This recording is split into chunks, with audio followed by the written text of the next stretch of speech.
नमस्कार, सत्य हिंदी में आपका स्वागत है। मैं हूं मुकेश कुमार। आप देख रहे हैं वरिष्ठ पत्रकार एनके सिंह के साथ पूरा सच। दोस्तों, सरकार ने इंडिगो एयरलाइंस के सामने हथियार डाल दिए हैं। उसने उसे नए नियम लागू करने के लिए लगभग 3 महीने का समय और दे दिया है। हालांकि जांच के आदेश भी दे दिए गए हैं और मामला सुप्रीम कोर्ट में भी पहुंच गया है। लेकिन सवाल उठता है कि सरकार सरेंडर करने के लिए मजबूर क्यों हुई? क्या इसलिए कि पूरे देश में हाहाकार मच गया था और इंडिगो ने उसका फायदा उठाते हुए और समय ले लिया? लेकिन ये पहली बार तो हुआ नहीं है। पिछले 1.5 साल में इंडिगो कई बार मोहलत लेने में कामयाब हो गई है। ऐसे में सवाल उठना लाजमी है कि ये क्यों और कैसे होता रहा? दरअसल इंडिगो ने भारतीय बाजार में अपनी मोनोपोली कायम कर रखी है और वो उसका फायदा उठाती रहती है। भारतीय बाजार में उसकी 63% की हिस्सेदारी है और अगर टाटा एयरलाइंस को जोड़ दें तो 91% बाजार इन दोनों एयरलाइंस ने कब्जा कर लिया है। इंडिगो की ये मोनोपोली भी सरकार की मदद से ही स्थापित हुई है। लेकिन भारत में एयरलाइंस का बाजार गड़बड़ाने की और भी वजह हैं। भारत को एयरलाइंस की कब्रगाह भी कहा जा रहा है क्योंकि पिछले कुछ सालों में बहुत सारी एयरलाइंस दम तोड़ चुकी हैं। इसकी 2 प्रमुख वजहें बताई जाती हैं। अव्वल तो सरकार ने ढेर सारे टैक्स लगा रखे हैं और दूसरा कारण मोनोपोली तो है ही। कहा जा रहा है कि 2 बड़ी एयरलाइंस के अलावा जितनी भी हवाई सेवाएं हैं, वे 1-2 साल में बंद हो जाएंगी। सवाल उठता है कि अगर हवाई यात्राओं का कारोबार कई गुना बढ़ा है, तो सरकार ने उसे ध्यान में रखकर तैयारियां क्यों नहीं की? उसने इंडिगो एयरलाइंस के खराब परफॉर्मेंस के बावजूद उस पर नकेल क्यों नहीं कसी? कैसे इंडिगो पायलट से ज्यादा काम लेकर यात्रियों की सुरक्षा को खतरे में डालती रही? वरिष्ठ पत्रकार एनके सिंह हमारे साथ हैं, तो आइए उनसे समझते हैं इस पूरी क्राइसिस का असली सच। बहुत आपका स्वागत है कार्यक्रम में सिंह साहब। जी, मेरा पहला धन्यवाद। सवाल है मेरा पहला सवाल है कि सरकार 4 दिन में घुटनों पर आ गई। क्यों झुकना पड़ा एक एयरलाइंस के सामने, और ये झुकने का लगातार सिलसिला भी हम देखते आ रहे हैं। जी, ये कल जिस तरह से झुकी है इसको हम कह सकते हैं कि पूरी तरह से आत्मसमर्पण कर दिया है और वो भी किस कॉस्ट पे किया है। अगर आप उसको देखें तो 2 साल से दरअसल 2 साल पहले ये कंसेप्चुअलाइज़ किया गया और ये ऑर्डर निकला कि आप इसके लिए जितने भी फ्लाइट शेड्यूल बनेंगे, रोस्टर जिसे कहते हैं, उसमें आप ये जो उस समय होता ये था कि पायलट्स को लगातार 18 घंटे 24 घंटे लगातार फ्लाइट चलाना पड़ता था और एक ड्यूटी खत्म की दूसरी ड्यूटी पे लगा दिया गया और उस समय ये कुछ बोल नहीं पाते थे। नतीजा ये हुआ कि एक्सीडेंट्स और इस तरह के अचानक दिक्कतों की समस्या बढ़ गई। सरकार को जब ये पता लगा तो उसने ये इशू किया। इसको कहते हैं flight duty time schedule, time limitation, कि जो फ्लाइट ड्यूटी है इसके टाइम की एक सीमा रखी जाए पायलट्स के लिए। और 2 तरह की है ये, आवर्स कितने होंगे, पहला तो ये है, और उसके अलावा नाइट ड्यूटी को आप कैसे परिभाषित करेंगे। और ये दोनों लेके उनके वर्क को लोड को कम करने के का तजवीज किया गया। अब जब आप देखिए कल की घटना के बाद हमें लगता है कि एक आपराधी कृत्य है आप सरकार की तरफ से। आप 2 साल से एक तो ब्रह्म ज्ञान आपको अब आया 2 साल में कि ये पायलट्स का काम वर्क आवर ज्यादा है। पहला तो ये था।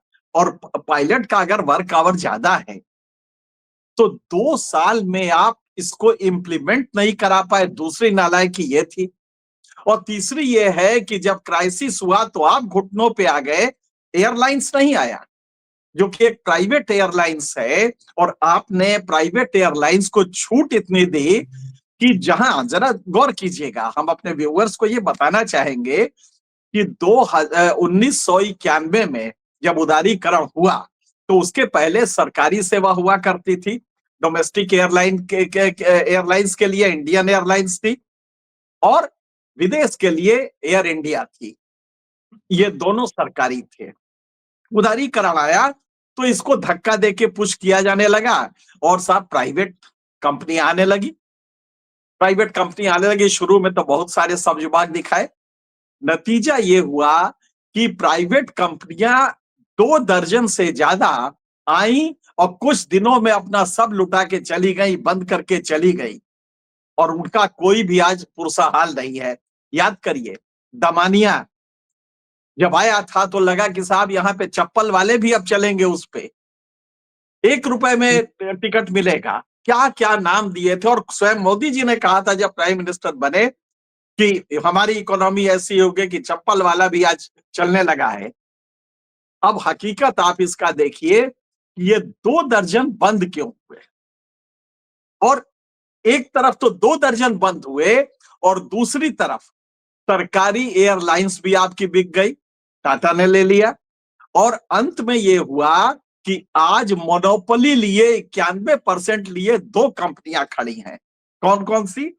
63% पे इंडिगो खड़ी है और करीब 25 से 27% पे ये खड़ी है एयर इंडिया। आप इसको क्लियर जान सकते हैं कि इतनी मोनोपोली सरकार ने दी क्यों?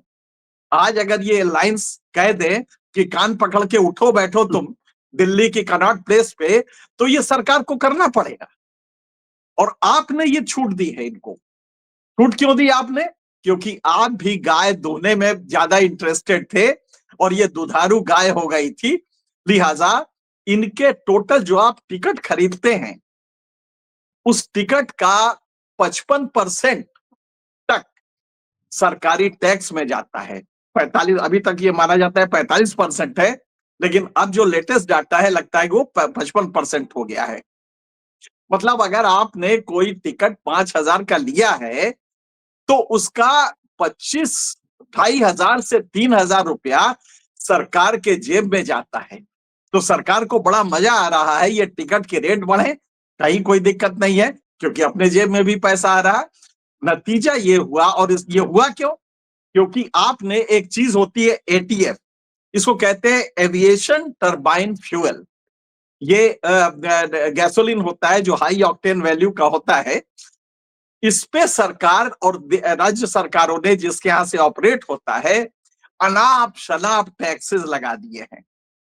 नतीजा ये हुआ कि इस टैक्स की वजह से और उसके उसके अलावा सेस लगता है, उसके अलावा ऑपरेशन कॉस्ट लगती है। कुल मिला के जो टिकट आप और ऑपरेटिंग कॉस्ट जो होती है, अगर उसकी 10 रुपए आ रही है एक जहाज को उड़ाने में, तो उसमें आधे से ज्यादा टैक्स होता है। उसी तरह टिकट जो होता है, उस टिकट का सच पूछिए तो 50% सरकार के जेब में जाता है जो हम टिकट पे तो सरकार को मजा आता है। उसी तरह जैसे कि जब दाम बढ़ते हैं, महंगाई बढ़ती है, तो गुप्त रूप से ये एक टैक्सेशन होता है और महंगाई बढ़ती है तो कोई टैक्स तो बढ़ाया नहीं सरकार ने, लेकिन इनडायरेक्टली उसको टैक्स मिल जाता है। तो इसको कहते हैं इनडायरेक्ट टैक्सेशन महंगाई को। और उसी तरह से एविएशन में अगर आपके किराया बढ़ गया है तो सरकार की बल्ले-बल्ले है, क्योंकि बिना बताए कहीं टैक्स नहीं लगा, बल्कि उसके 5 किलो अनाज भी देती रहेगी, लेकिन इधर धीरे से आपसे टैक्स में वसूल लेगी। इसको लेके अब देखिए आप 2 साल से लगातार आप ये कर रहे हैं। ये आदेश इशू किया, जून 1 को इस आदेश को मुकम्मल करने का, इस आदेश के अनुपालन का आदेश आया। उसके बाद 4 बार लगातार इसको एक्सटेंड किया गया क्योंकि इंडिगो ने कहा या फ्लाइट ऑपरेटर्स ने कहा कि साहब हमें थोड़ा टाइम दीजिए। आपको जाहिर है कि आपने टाइम दिया। क्यों दिया टाइम? आपने क्या पूछा कि 6 महीने में इसी इंडिगो ने 400 नए 300 कुछ नए फ्लाइट्स कैसे इंट्रोड्यूस किए? अगर पायलट नहीं थे तो फ्लाइट्स क्यों इंट्रोड्यूस किए? आपने परमिशन क्यों दी?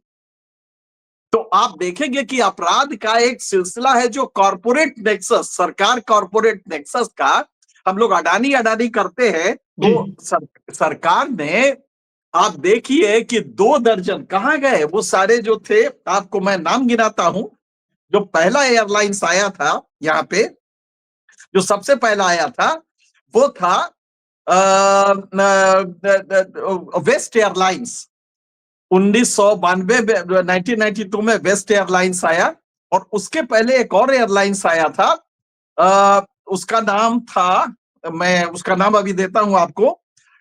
1991 में ईस्ट ईस्ट वेस्ट एयरलाइंस आया था, और ये सबसे पहला था। उसके बाद फिर 92 में एयरलाइंस आए, और उसके बाद जेट आया, दमानिया आया, मोदी लुफ्त आया, एनईपीसी आया, 1993 में सहारा आया। और आप याद करिए सहारा आया था तो कैसी स्थिति थी। उसके बाद आप ताज्जुब करेंगे कि जब ये सहारा का दौर 1993 में आया, तो जो टिकट इंडियन एयरलाइंस में 6000 का था, वो सहारा 2933 का दे रहा था। तो लेकिन वो चला नहीं। नतीजा क्या हुआ कि इंडियन ये 6000 का था, 2000 में लो कॉस्ट एयरलाइंस का एक दौर शुरू हुआ, और एयर डकेन आया, स्पाइस जेट आया, किंगफिशर आया, पैरामाउंट आया, एयर कोस्टा आया, एयर पेगासस आया। उसके बाद एयर रीजनल लेवल पे एयर ओडिशा आया, डकेन 360 आया, रीजनल गो फर्स्ट आया, और ये सारे आते रहे, और ये 2 दर्जन आने के बाद बंद हो गए। लेकिन क्या वजह है कि इंडिगो का शेयर बढ़ता गया, मार्केट शेयर बढ़ता गया, और आप देखते रहे कि इंडिगो एक लेवियाता, एक बड़े उसके रूप में भयावह अपनी तस्वीर लेके आज खड़ा है। आप चुप रहे, आप ये देखते रहे कि एक एयरलाइंस जब 24 बंद हो गए थे, तो एक एयरलाइंस बढ़ा कैसे? क्योंकि वो कहीं आपका नेक्सस था। आप चाहते थे कि सबको दबा के सिर्फ यही उठे, और नतीजा ये हुआ कि आज वो 63% शेयर पे खड़ा है। उसके पास पायलट नहीं है। आज वो यही जवाब तो दे रहा है ना। कल रात को जब लाखों यात्री उसके मारे मारे पानी और भूख से बेहाल थे, उनका सामान नहीं मिल रहा था, जो सिक्योरिटी में अंदर चला गया था, तो जब पूछा जाता था तो कहते थे साहब पायलट नहीं, गाड़ी तो खाली है, हवाई जहाज तो खड़ा है, लेकिन पायलट नहीं है। तो भाई पायलट नहीं है तो बहुत सीधा सा सवाल है कि बिना पायलट के तुमने ये नंबर एयरलाइंस के वो फ्लाइट्स की क्यों बढ़ाए? किसने परमिशन तुम्हें दे दिया? डीजीसीए ने कैसे तुम्हें इजाजत दी कि तुम बिना उसके पायलट के जहाज उड़ा दो? तो आपका जहाज आपने खरीदा लेकिन पायलट नहीं रखा। 2 साल से सरकार कह रही है, और आज तक वो पायलट्स नहीं रखे गए। मतलब कि आपके कानून का जो आपने बनाया था, फ्लाइट रोस्टर का तरीका बदला था, उस फ्लाइट रोस्टर को इन्होंने नहीं माना। और ये जी, इतने पावरफुल है कि आज जब ये क्राइसिस आई है, 3 लाख लोग बेहाल घूम रहे हैं सड़कों पे। मतलब ये हालत है कि कोई मरी हुई लाश अपने पति की लेके वो महिला खड़ी है, और वो लाश नहीं जा पा रही है। बिल्कुल। तो ये लोग अपनी ऐसी शादी के हालत, रिसेप्शन में नहीं पहुँच पाए। जो शादी वाला है वो शादी में नहीं पहुंच पा रहा है, और आपका टके सा जवाब है साहब वो खड़ी तो है, बस वो पायलट नहीं है। तो आप ये जवाब नहीं, देके बच के निकल जाएंगे इस देश में, और ये मिनिस्टर बच के निकल जाएगा, ये गवर्नमेंट बच के निकल जाएगी। तो ये इतना बड़ा पब्लिक उसके साथ धोखा है, और उसके गहराई में जाइए। मैं 2 दिन से यही कर रहा हूं कि सिर्फ इसके इकोनॉमी को पढ़ रहा हूं, और ये कोई बड़ा नेक्सस है कि सारे एयरलाइंस को, और उसके अलावा आपका जो लाभ हो रहा है वो ये है कि हर टिकट पे 50% तो अपना हो रहा है, तो बढ़ने दो रेट। अब गौर कीजिएगा, जहां एक तरफ आप गुप्त रूप से एयरलाइंस को प्रमोट कर रहे हैं और अपनी भी जेब भर रहे हैं, उसके अलावा आप दावा क्या करते हैं? पिछले सदन में, पिछला सत्र जो था, उसमें इसी एविएशन मिनिस्टर ने बड़े पीठ थपथपाते हुए अपने कहा कि साहब 2014 में, क्योंकि हर चीज यहां पे 2014 से तुलना की जाती है, तो 2014 में 11,000 यात्री, 11 करोड़ यात्री थे, आज 25 करोड़ यात्री हैं। 25 करोड़ यात्री हैं, ये कह के अपनी पीठ थपथपाई। इसका मतलब क्या हुआ कि ये अब मिडिल क्लास का भी एक साधन बन गया है, क्योंकि आपके पास ट्रेन्स नहीं है। आपने ट्रेन्स की लाइंस नहीं विस्तार किया पिछले 70 साल में। ट्रेन्स की लाइन में सिर्फ 3% का विस्तार हुआ है। आप ताज्जुब करेंगे, रेलवे लाइंस जो थी, इनका विस्तार नहीं हुआ, इस पे गाड़ियां आपने चला दी हैं। तो वो गाड़ियां उसी पे तो चलेंगी, तो एक के पीछे एक जा रही है और एक्सीडेंट हो रहा है। अभी पिछला एक्सीडेंट इसका मुजाहरा करता है, इसका तस्दीक करता है। तो आपके पास रेल है नहीं। अब वो गरीब आदमी या मध्यम वर्ग कहां जाए? वो कमा के जो आ रहा है और उसके बाप की तबीयत खराब है, तो गुजरात में जो मजदूर है, उसके लिए भी यही तो साधन बचता है। तो ये कोर एरिया हो गया है, ये इंफ्रास्ट्रक्चर का कोर एरिया। ये आपकी आमदनी का सबब नहीं होना चाहिए था। ये तो होना चाहिए था कि हर कीमत पे आपकी ये कोशिश हो कि हम इसको हम सहज बनाएंगे। तो अपना टैक्स कम करते, मोनोपोली ना होने देते इंडिगो की, और नए एंटरप्रेन्योर्स आते, और वो लोग आके अपनी पूंजी लगाते और वो उससे चलाते, एक एयरक्राफ्ट चलाते, 5 एयरक्राफ्ट चलाते, 50 चलाते। आपने ये मोनोपोली इंडिगो को दे दी। आज जब वो कान उमेट रहा है तो आप घुटने पे आ जा रहे हैं। तो मुझे लगता है इससे बड़ा अपराध और कोई करप्शन का मतलब माल फंक्शनिंग ये हो ही नहीं सकता कि आपने 24 एयरलाइंस आए और बंद हो गए, लेकिन एक एयरलाइंस का शेयर 63% हो गया, जबकि एयर यूजर मार्केट बढ़ता जा रहा है।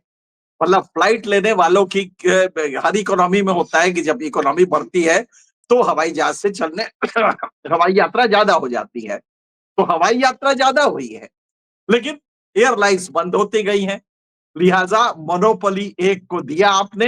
मुझे लगता है कि ज्यादा छानबीन की जाएगी तो इससे बड़ा करप्शन का भी केस कोई और नहीं निकलेगा, कॉर्पोरेट जी, करप्शन का, ऑर्गेनाइज्ड करप्शन का। बिल्कुल। एनके सिंह जी, आप तो जानते ही हैं कि अमेरिका में जो सबसे बड़ी एयरलाइंस है, उनका भी मार्केट शेयर 25% से ज़्यादा नहीं है और हाँ, यहाँ 63 ये भी पहुँची। जी, बिल्कुल सही कहा आपने। अमेरिका में जो 4-5 कंपनियां हैं उनका सारा मिला दीजिए तो भी वो शेयर ज्यादा नहीं, सबका 8, 10, 12, इससे ज्यादा किसी का शेयर नहीं है। अमेरिका है ऐसी इकोनॉमी में। चाइना में तो है ही नहीं। चाइना में जो दो मेन है उनका शेयर 35% है। तो चाइना का हम मान सकते हैं सोशलिस्ट कंट्री रही है, लेकिन अमेरिका जिस जो कि मार्केट इकोनॉमी से चलता है, वहां पे भी ये मोनोपोली नहीं हो पाई। वहां पे कोई भी एक आदमी 63% और दो एयरलाइंस 91% लेके नहीं बैठी है, क्योंकि तब तो आप ब्लैकमेल होंगे। आपका सारा का सारा इकोनॉमी बैठ जाएगा जिस दिन ये चाहेंगे। तो आपको ये समझ में नहीं आया आज तक, या कहीं आप गलबहियां डाले घूम रहे थे कि तुम बढ़ाओ अपना और बाकी को दबाते हैं। लिहाजा कोई आ नहीं पाई, और अब कोई आएगा भी नहीं, हिम्मत भी नहीं करेगा। आप देख रहे हैं कि सब तो छोड़ के जा रहे हैं। लास्ट था जो जेट एयरवेज जो बड़ा था, जेट एयरवेज भी चला गया। तो हमें लगता है कि ये कोई बहुत बड़ा करप्शन का वो है, माल फंक्शनिंग तो है ही है कि 2 साल में। अच्छा, आज आपने 3 महीने के लिए एक्सटेंड कर दिया, क्या समझ के किया? क्या अब जान यात्रियों की खतरे में नहीं रहेगी? कल जब ये फ्लाई करेंगे तो उन्हीं 14 घंटे वर्किंग आवर्स रहेंगे। उस समय वो कैसे जहाज उड़ाएंगे और किस तरह से सिग्नल्स रिसीव करेंगे, आप जरा सोचिए। तो क्या ये सरकार, ये समाधान था उसका? समाधान तो ये था कि आप उनको फोर्स करें कि आप पायलट्स लाइए। और जहां तक नए पायलट्स का सवाल है, ये आपकी पॉलिसी की ही तो कमी है कि आप ये नहीं बता पाए कि एक ग्रोइंग सेक्टर है, इसमें हमें आज जिस देश में युवा बेरोजगार घूम रहा है, उसमें आप ये स्थिति लाते कैसे हैं कि वो पायलट की ट्रेनिंग भी एक ऐसी खर्चीली चीज है कि हर आदमी उसमें जा नहीं सकता। नतीजा ये हो रहा है कि पायलट की ट्रेनिंग नहीं मिल रही है। आपने ट्रेनर्स का वातावरण नहीं तैयार किया है कि ट्रेनिंग यूनिट्स हो इस तरह की। नतीजा ये हो रहा है कि आज क्राइसिस में पूरा देश फंसा हुआ है और सरकार सिर्फ एक ऑर्डर दे के फिर उसको विड्रॉ करके चुपचाप बैठ गई है। कोई बिल्कुल। फैसिलिटी नहीं है जनता के पास। तो हमें लगता है कि अपराध का इससे बड़ा कोई नजरिया किसी सरकार को लेके इससे बड़ा हो ही नहीं सकता था। और बहुत सारे हवाई अड्डे तो ऐसे हैं जहाँ पर रेलवे स्टेशनों से भी बुरी हालत होती है। वहाँ यात्रियों को बैठने के लिए जगह नहीं मिलती है। इस तरह नहीं, के बिल्कुल, इंफ्रास्ट्रक्चर बिल्कुल डेवलप नहीं किया है। नहीं आपने। बल्कि जी। आप करते क्या हैं कि अभी कल मिनिस्टर ने अनाउंस किया है कि अभी इतने 100 नए एयरपोर्ट्स हम देने जा रहे हैं। तुम्हें एयरपोर्ट्स दे रहे हो, गली कूचे में एयरपोर्ट।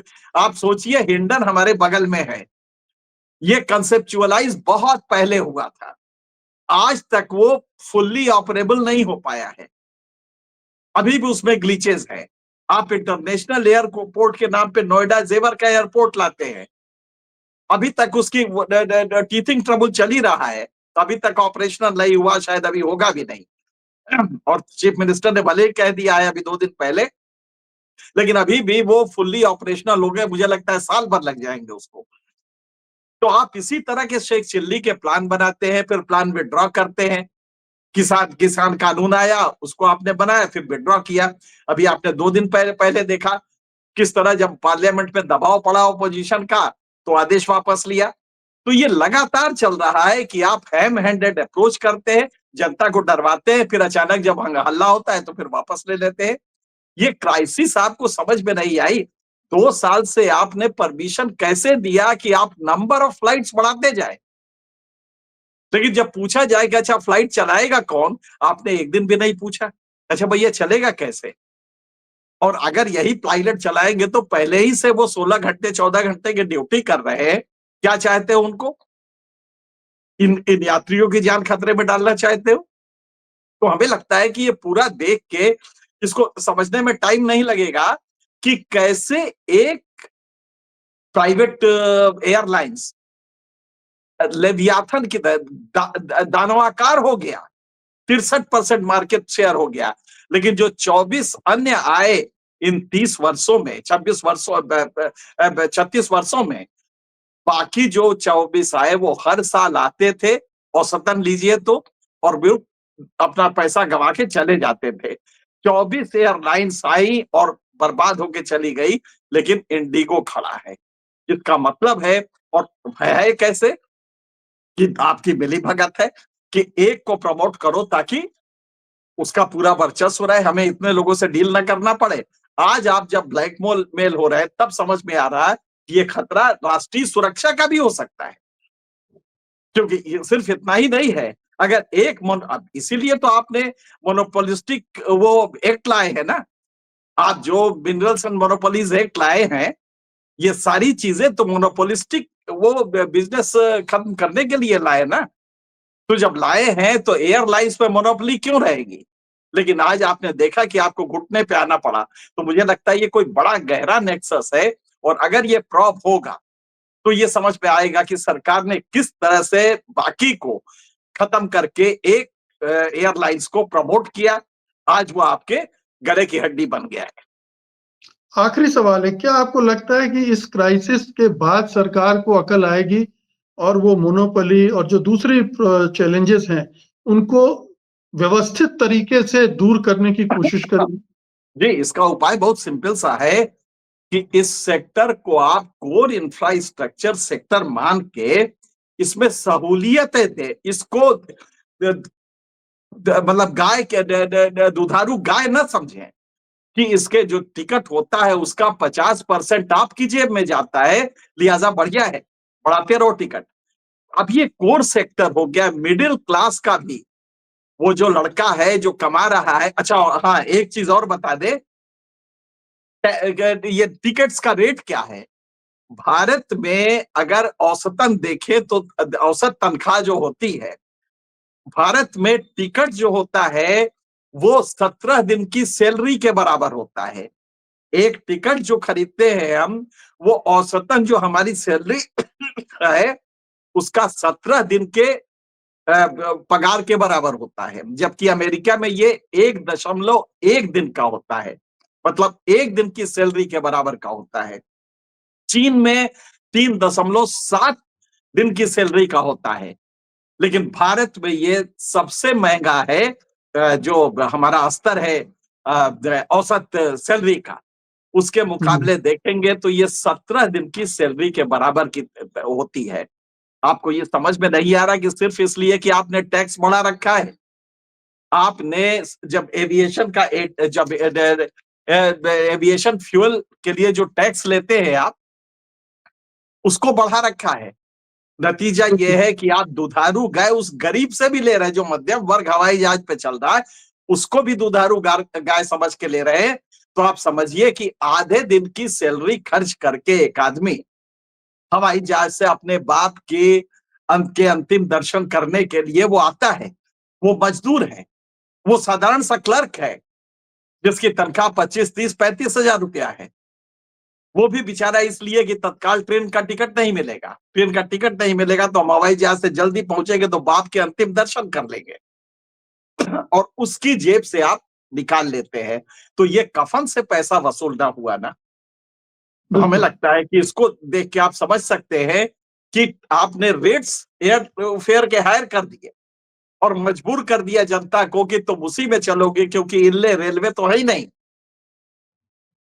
तो ये स्थिति है इस देश की। आप समझ सकते हैं कि कितना खतरनाक गवर्नेंस है ये आपका। बिल्कुल, मिलीभगत भी है, भ्रष्टाचार भी है, नालायकी भी है और एक तरह की क्रूरता भी है, आपराधिक क्रूरता। बिल्कुल, बिल्कुल। जी, बहुत-बहुत शुक्रिया सिंह साहब, इस बातचीत के लिए। धन्यवाद आपका। नमस्कार। Copyright disclaimer under Section 107 of the Copyright Act 1976. Allowance is made for fair use for purposes such as criticism, comment, news reporting, scholarship, and research. Fair use is a use permitted by copyright statute that might otherwise be infringing.